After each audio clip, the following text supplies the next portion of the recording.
গল্পের শুরুতে এক স্বর্গরাজ্য দেখানো হয়। সেই রাজ্যে থাকতো এক বৃদ্ধ মহিলা। এখানে তার কোনো কিছুর অভাব ছিল না, কিন্তু এরপরেও সে দুঃখী হয়ে থাকতো, কারণ সে যে তার একমাত্র মেয়েটাকে পৃথিবীতে একা রেখে এসেছে। তার এই মন খারাপের কথা রাজ্যের সবাই জানতে পারে।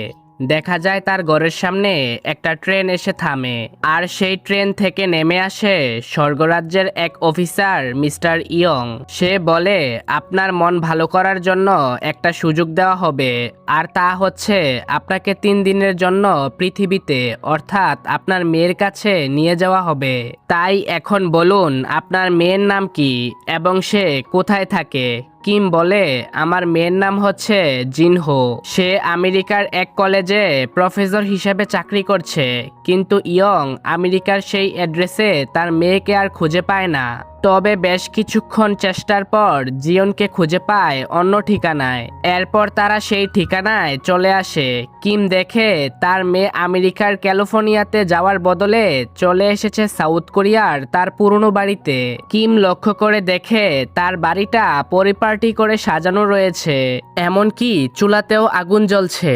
আর তখনই দেখতে পায় তার মেয়ে জিনহো ঘর থেকে বেরিয়ে আসছে। মেয়েকে দেখতেই জড়িয়ে ধরতে যায়, তবে তা সম্ভব হয় না।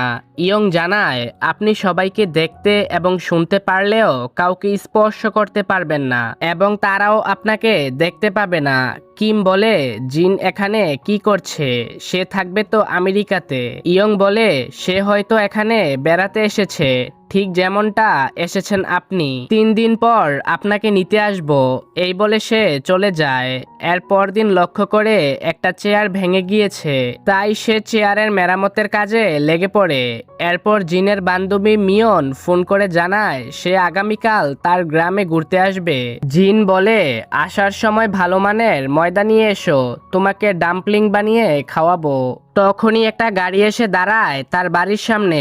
লোকটা জিজ্ঞেস করে রেস্টুরেন্ট খোলা আছে কিনা। কিম বলে, মেয়েটা আমার বাড়িটাকে রেস্টুরেন্ট বানিয়ে ফেলেছে।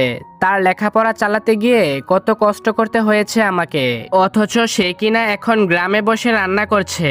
এরপর সে তাদেরকে ওয়েলকাম ড্রিঙ্কস দেয়। তারা অর্ডার করে কিঞ্চি স্টিভ স্মিথ স্ট্যাম্প। কিম তখন বলে, মেয়েটাকে জীবনে দেখিনি রান্না করতে, সে এসব কিভাবে বানাবে।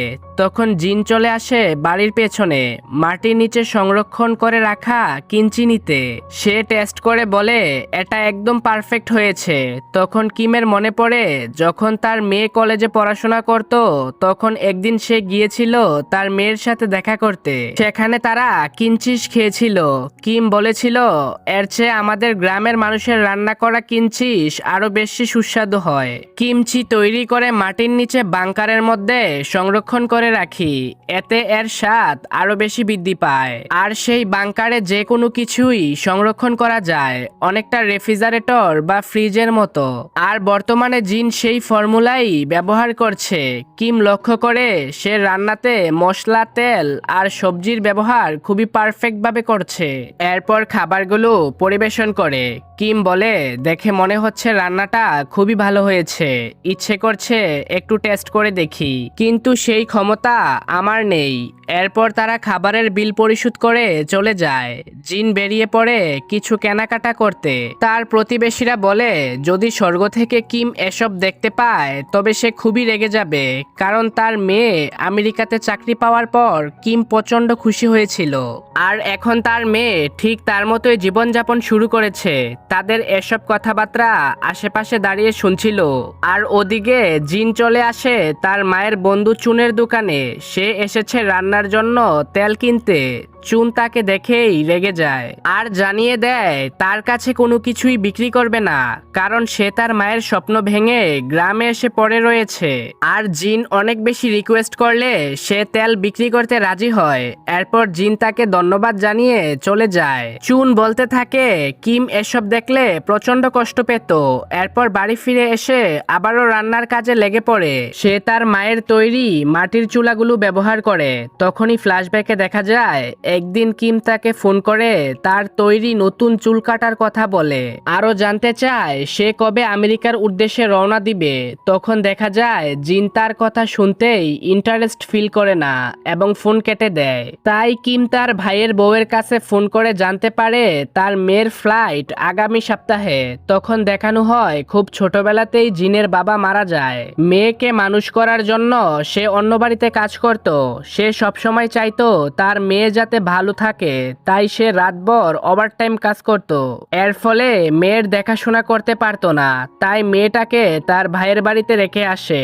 জিন তার মায়ের বাড়িতেই বড় হয়। কিম তখন মাঝে মধ্যে তার মেয়েকে দেখতে আসতো, আর তার ভাই তাকে বলতো মেয়েটা তোমাকে প্রচন্ড মিস করে। সে তার ড্রয়িং বুকে তোমার এবং তার ছবি আঁকে। সে তোমাকে নিয়ে খুশি থাকতে চায়, কিন্তু কিম বলে আমার সাথে থাকলে ওর ভবিষ্যৎ ভালো হবে না, ওকে ভালো স্কুলে পড়াশোনা করে অনেক বড় হতে হবে। এখানে বর্তমান দৃশ্যে চলে আসে জিন রাতের বেলা ডিনার করে শুয়ে পড়ে, কিন্তু কিছুতেই তার ঘুম আসে না। সে দূরে চলে আসে এক খোলা জানালায়, চিৎকার করে বলে মা আমি নিজেকে হারিয়ে ফেলেছি, আমাকে সাহায্য করো, তোমাকে ছাড়া আমি কখনোই ভালো ছিলাম না। মেয়ের এই অবস্থা দেখে সে বুঝতে পারে তার মেয়ে তাকে এতটা ভালোবাসতো সে নিজেও জানতো না। এরপর দিন সে সায়েন্টিফিক অথবা মনোরোগ বিশেষজ্ঞের সাথে দেখা করতে আসে। ডক্টরকে জানায় পুরনো স্মৃতিগুলো তাকে অসহ্য যন্ত্রণা দিচ্ছে, রাতের বেলা ঠিকমতো ঘুমাতে পারে না। ডক্টর তাকে বলে স্মৃতি আসলে মানুষের বেঁচে থাকার জ্বালানির মতো কাজ করে। গাড়িতে ভালো মানের জ্বালানি দিলে যেমন গাড়ি ভালোভাবে চলে, ঠিক তেমনি ভাবে আমাদের স্মৃতিগুলো জীবনকে সুন্দরভাবে এগিয়ে নিয়ে যায়। আর স্মৃতিগুলো ভালো মন্দ দু ধরনেরই হতে পারে, এটা মেজর কোনো প্রবলেম না। তো আজকের মতো সেশন শেষ করে সে চলে যায় বাস স্ট্যান্ডে। এর কিছুক্ষণ পরেই মিয়ন চলে আসে। সে তার জন্য ম্যাকডোনাল্ড থেকে বার্গার নিয়ে এসেছিল। এই বার্গারটা জিনের খুবই পছন্দের, কিন্তু এখন সে আর এটা খায় না। তাই মিয়ন বলে তুমি অনেক পরিবর্তন হয়ে গেছো। জিন বাড়ির সামনে আসলে দেখতে পায় তার প্রতিবেশীরা একত্রিত হয়ে ছোটখাটো আন্দোলন করছে। তারা সবাই জিনকে ফিরে যাওয়ার জন্য বলছিল, কিন্তু জিন তাদের কোনো কথা না শুনে ভেতরে চলে যায় আর মিয়নকে বলে তুমি ডিম বাজতে থাকো, আমি এদিকে নুডলস রান্না করছি। এরপর সে খুবই সুস্বাদুভাবে নুডলস রান্না করতে শুরু করে। কিম যে রেসিপি ফলো করে নুডলস রান্না করত, জিনও ঠিক একইভাবে রান্না করছিল। অল্প কিছুক্ষণের মধ্যেই সে নুডলস রান্না হয়ে গেলে জিন তার প্রতিবেশীদের পরিবেশন করতে বলে, কিন্তু প্রথমে তারা কেউ নুডলস খেতে চায় না। তারা বলে তুমি শুধু শুধু এখানে পড়ে আছো, এই গ্রামে তোমার কোনো ভবিষ্যৎ নেই, তাই ভালো হবে যদি তুমি আমেরিকায় গিয়ে প্রফেসরের জবটা কন্টিনিউ করো। জিন তাদেরকে বলে আপনাদের সব কথা পরে শুনবো, এর আগে এই নুডলসটা খেয়ে নিন। তখন চুন সেই নুডলসটা খেতে বসে পড়ে, আর সেটা যে এত বেশি সুস্বাদু হয়েছিল বাকিরা নিজেদের লোভ সামলাতে না পেরে তারাও খেতে শুরু করে আর জিনের রান্নার অনেক প্রশংসা করে। তো যেহেতু জিন তাদের কথা মানবে না, তাই বাধ্য হয়েই যে যার বাড়িতে চলে যায়। এরপর জিন আর মিউন একে অপরের সাথে গল্পগুজব আর মজা করে। দূরে বসে কিম তাদের দুজনকে দেখছিল। এদিকে মিউন হঠাৎ করেই জিনের প্রেসক্রিপশনটা দেখতে পায়, যেটা দেখে সে জানতে পারে জিনকে ডিপ্রেশনের মেডিসিন খেতে হচ্ছে। মানে জিন এই পরিবেশে একা থেকে ডিপ্রেশনে ভুগছিল। এই বিষয়ে জিজ্ঞেস করলে জিন বলে আমি নিজেকে নিজেই পানিশমেন্ট দিচ্ছি, কারণ মায়ের যখন আমাকে সব থেকে বেশি প্রয়োজন ছিল তখন আমি এখানে ছিলাম না, এমনকি তার মৃত্যুর পরেও আমার আসতে লেট হয়েছিল। এদিকে কিম এগুলো শুনে অনেক রেগে যায় আর বলতে থাকে নিজেকে শাস্তি দিচ্ছ মানে? এটা করা তোমার একদমই ঠিক হচ্ছে না। আসলে আমার যাওয়ার সময় হয়ে গিয়েছিল, তাই আমি চলে গিয়েছি। আসলে জিন চাইলেই সিওল শহরে ভালো মানের একটা চাকরি করতে পারত, কিন্তু তার মায়ের প্রতি তার কিছু অভিযোগ ছিল, তাই সে কিমকে একা রেখেই আমেরিকা চলে গিয়েছিল। কিম ইয়ংকে ডাক দিয়ে তাকে সাহায্য করতে বলে, কিন্তু ইয়ং তখন অন্য কাজে ব্যস্ত থাকায় তার কথা শুনতে পায় না। তো এদিকে আবার ডিনারের টাইম হয়ে যাচ্ছিল, তাই জিন আর মিয়ন জাম্পিং বানাতে শুরু করে।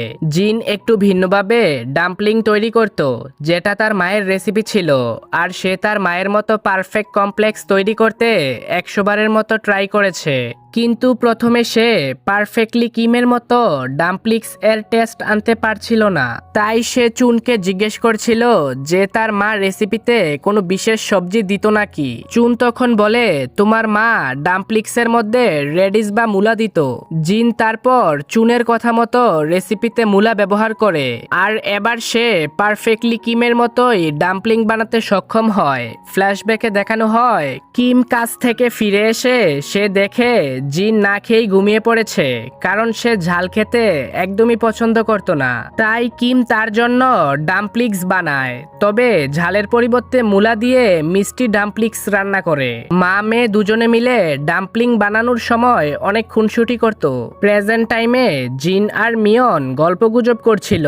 কথায় কথায় ক্লাস 9-এর প্রসঙ্গ চলে আসে, যে কথা শুনে জিনের একটা স্মৃতি মনে পড়ে যায়। ফ্ল্যাশব্যাকে দেখানো হয় একদিন জিনকে তার মা ফোন করে বাড়িতে আসতে বলে।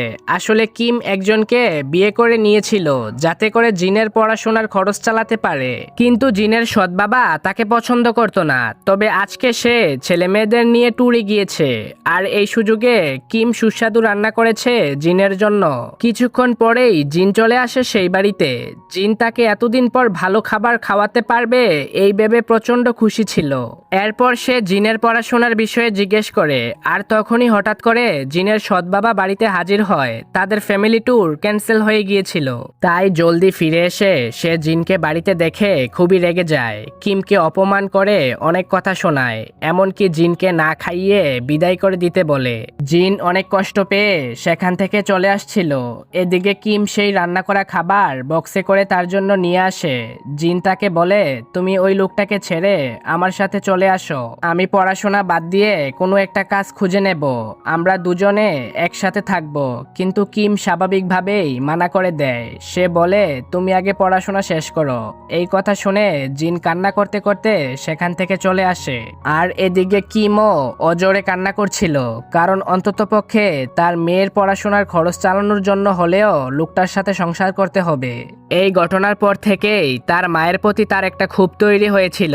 সে জেদ করে পড়াশোনায় এত বেশি মনোযোগ দেওয়া শুরু করে যে তার মায়ের সাথে আর ভালোভাবে দেখাই হয় না, এবং পড়াশোনা কমপ্লিট করার পর আমেরিকা চলে যায় চাকরি করতে। গল্পটা বর্তমানে চলে আসে। উকুং নামের এক ছেলেকে দেখানো হয়। মিয়ন তাকে এই বাড়ির অ্যাড্রেস দিয়েছিল। জিনের সাথে উকুং এর বিয়ের কথা চলছিল, কিন্তু জিন নিজেই সেই বিয়ে ভেঙে দেয়।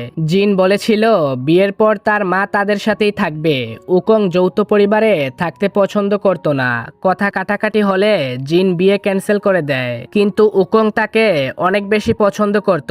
তাই সে আবারও প্রস্তাব দিতে এসেছে, কিন্তু জিন এবারও তাকে ফিরিয়ে দেয়। যে কারণে কিম অনেক বেশি পরিমাণে রেগে যায়, কারণ সে চেয়েছিল জিন একটা বিয়ে করে পরিবার নিয়ে থাকুক। তো এসব ভেবে কিম প্রচন্ড রেগে গিয়ে বালতিতে লাথি দিলে সেটা অনেক দূরে গিয়ে পড়ে। এই দেখে সে নিজেও অবাক হয়ে যায়, কারণ ইয়ং বলেছিল তার কোনো কিছু স্পর্শ করার ক্ষমতা নেই। কিম তখন দৌড়ে ঘরে চলে আসে আর জিনের সাথে কথা বলার চেষ্টা করে, কিন্তু দুর্ভাগ্যবশত সে ওই বালতি স্পর্শ করতে পারলেও তার কথা জিন শুনতে পাচ্ছিল না। এর পরের দিন ইয়ং কিমের সাথে দেখা করতে আসে। কিমকে বলে গত রাতে বালতিতে লাথি দিয়ে আপনি ভুল করে ফেলেছেন, তাই আপনাকে একদিন আগেই আমার সাথে ফিরে যেতে হবে। এই শুনে কিম তাকে অনেক বকাঝকা করতে শুরু করে। সে ফিরে যেতে রাজি হয় না, কিন্তু ইয়ং এর এটাই প্রথম কাজ। কিমকে নিয়ে যাওয়ার জন্য তাকে উপর থেকে অর্ডার দেওয়া হয়েছিল। সে যদি কাজটা করতে না পারে তাহলে তাকে শাস্তি দেওয়া হবে। তাই সে কিমকে অনেক রিকোয়েস্ট করতে থাকে। এদিকে জিন আর মিয়ন কিমের কবরের সামনে চলে আসে। আজকে কিমের জন্মদিন ছিল, তাই জিন ড্রিঙ্কস এবং ফল নিয়ে এসেছে সেলিব্রেট করতে। জিন মিয়নকে বলে মা আমার জন্মদিনে সবসময় নুডলস রান্না করত। যদি সে বেঁচে থাকতো তাহলে এখন তাকে আমি নুডলস রান্না করে খাওয়াতাম। এই বলে সে ইমোশনাল হয়ে যায়। কিম তখন বলছিল তুমি শুধুই আমার কথা ভেবে ইমোশনাল হয়ে পড়ছো, আমার কথা তুমি ভুলে যাও। এদিকে বেচারা ইয়ং তাকে নিয়ে যেতে বারবার ডাকাডাকি করতে থাকে, যে কারণে কিম প্রচন্ড রেগে যায়। এরপর দেখানো হয় জিন আর মিয়ন বাড়ির দিকে যাচ্ছিল। তখনই একটা কুকুর তাদের দেখে দৌড়ে আসে, আর সেই কুকুরটাকে জিন আদর করে, কিন্তু কুকুরটা দূরে দাঁড়িয়ে থাকা কিম এবং ইয়ংকে দেখে চলে যায়। আসলে কিম ওই কুকুরটাকে অনেক আদর করত, তবে সে ইয়ংকে মোটেও পছন্দ করে না। ইয়ং আবার কুকুরদের অনেক বেশি ভয় পায়, তাই সে দৌড়ে পালাতে পালাতে শুরু করে। কুকুরটাও তার পিছু নেয়। মিয়ন আর জিন বাড়িতে এসে দুপুরের খাবার রান্না করে। এর কিছুক্ষণ পরেই ইয়ং ফিরে এসে কিমকে ফাইনাল ওয়ার্নিং দেয় আর বলে, এখনই আমার সাথে চলে আসুন, তা না হলে পরিণাম ভালো হবে না। কিম বলে জিন প্রচন্ড ডিপ্রেশনে আছে, তাকে একা একা রেখে চলে গেলে সে সুইসাইড করতে পারে। কিন্তু ইয়ং এর হাতে কোনো ক্ষমতা নেই, সে শুধু অর্ডার ফলো করে। কিমকে নিয়েই সে ফিরবে। কিম বুঝে গিয়েছিল ইয়ং কুকুরকে খুব ভয় পায়, তাই সে কুকুরটাকে ডাক দিলে ইয়ং ভয় পেয়ে চলে যায় আর বাধ্য হয়ে বলে, আমি উপরে গিয়ে পারমিশন নিয়ে আসছি, আর সে পর্যন্ত কোনো কিছু স্পর্শ করবেন না। কিম তার কথায় রাজি হয়। এরপর মিউনের ছুটি শেষ হয়ে গেলে জিন তাকে বাস স্টেশনে ড্রপ করতে আসে। তাকে বিদায় দিয়ে জিন একটা স্টেশনে কিছুক্ষণ বসেছিল। এরপর সে একটা ক্যাফেতে এসে আইসক্রিম অর্ডার করে, কিন্তু সেটা সে না খেয়ে হাতে নিয়ে বসে কিছু একটা ভাবছে। ফ্ল্যাশব্যাকে দেখানো হয় জিন গ্রাজুয়েশন কমপ্লিট করার জন্য সিওল শহরে গিয়ে বসবাস করছিল, কিন্তু কিম তাকে বারবার ফোন করতে থাকে, কিন্তু সে ফোন রিসিভ করে না। তারপরে আমরা দেখতে পাই পরের দিন সকালবেলা জিন ঘুম থেকে উঠে শেষবারের মতো তার রেস্টুরেন্টটা দেখতে আসে। বাহিরে শুয়ে প্রাণ ভরে প্রকৃতি দেখে। এরপর সে ওই ডায়েরিটা দেখতে পায়, যেখানে গতরাতে তার মা লিখেছিলেন, আশা করছি সুখে শান্তিতে 100 বছর বেঁচে থাকবে। সৃষ্টিকর্তাকে ধন্যবাদ তোমাকে আমার মেয়ে হিসাবে পাঠানোর জন্য, যদিও তোমাকে আর মনে রাখতে পারবো না, তবে অনুরোধ রইল আমাকে খুঁজে নিও, মায়ের ভালোবাসা দিয়ে আগলে রেখো। এরপর জিন সিদ্ধান্ত নেয় আমেরিকা চলে যাবে। মিয়নকে ফোন করে বিমানের টিকিট কাটতে বলে। আর এখানেই মুভিটির সমাপ্তি ঘটে।